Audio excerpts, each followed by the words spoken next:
आज हम आए हैं एक अति पिछड़े गांव के किसान के खेत पर। यहाँ पर हमने देखा, रोड से उतर के देखा तो हमने देखा कि किसान की धान की फसल लहलाती हुई बहुत सुंदर लग रही है। सुबह का वक्त है, सोने जैसी किरणें इस फसल पर पड़ रही हैं, मन को मुग्ध कर लेती हैं।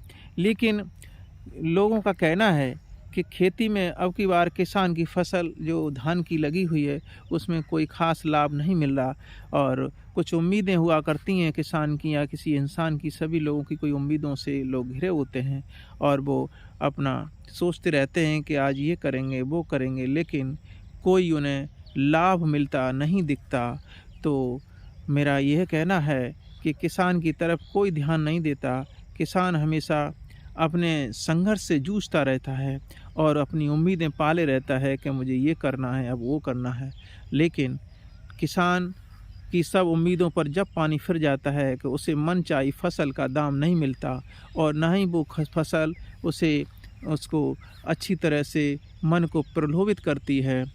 इसीलिए किसान का जीवन बड़ा संघर्षमय होता है। उसकी फसल जब बोता है, लगाता है, उस समय किसान को बड़ी उम्मीदें लगी रहती हैं कि हमें इसकी फसल पैदा होने के बाद हमें अपनी लड़की की शादी करनी है, या किसी का कर्जा उतारना है, या बिजली का बिल भरना है।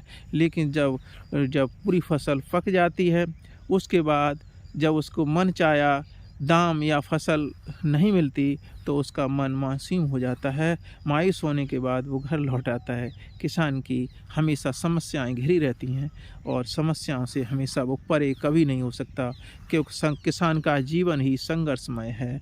तो एक स्थानीय किसान से बात करेंगे कि आपकी बार आपकी फसल कैसी हुई। हाँ जी, आपका क्या नाम है? नवीन। हाँ, आपकी फसल कैसी हुई धान की अब की बार? अब की बार सर पहले जैसी नहीं हुई है। हाँ हर एक साल 1-1.5 लाख का हो जाता है। हाँ अब की बार तो नुकसान ही नुकसान है। हाँ जी।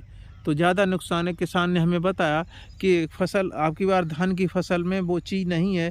दिखने में तो धान की फसल अच्छी लग रही है, लेकिन इसकी वाली फफ्फस है, इसमें कोई दाना नहीं पड़ा। इसीलिए किसान क्या, सभी लोग जब फसल को देखते हैं तो वो फसल बड़ी अच्छी दिखाई देती है, लेकिन अंदर से दाना नहीं मिलता। तो इसीलिए अंदर ये खोखलापन है। तो इसी तरह से किसान का जीवन भी खोखलापन है, और किसान हमेशा खोखला ही रहता है बेचारा, कि उसका जीवन ही ऐसा है। खून पसीने की कमाई से हम लोगों को भोजन दिलाता है, लेकिन वो भोजन भी हमारा मतलब अच्छी तरह से जब तक नहीं मिल पाएगा, जब तक किसान सुदृढ़ नहीं होगा, किसान की हालत जब तक अच्छी नहीं होगी, तो हमारी सरकारों को भी इसमें संज्ञान लेना चाहिए कि किसान की समय पर बीज, समय पर पानी, बिजली और समय पर बैंकों द्वारा कर्जा दिलाने की व्यवस्था करनी चाहिए, ताकि किसान की हालत सुदृढ़ हो सके। जब किसान खुशहाल तो हमारा देश खुशहाल।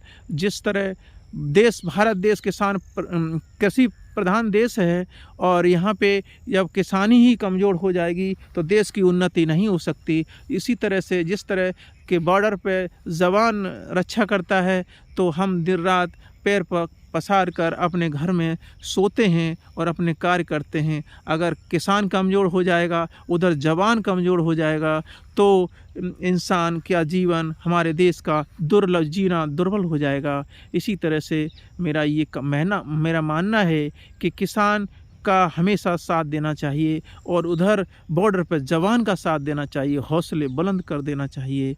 यही हमारी कामना है। जय हिंद, जय भारत।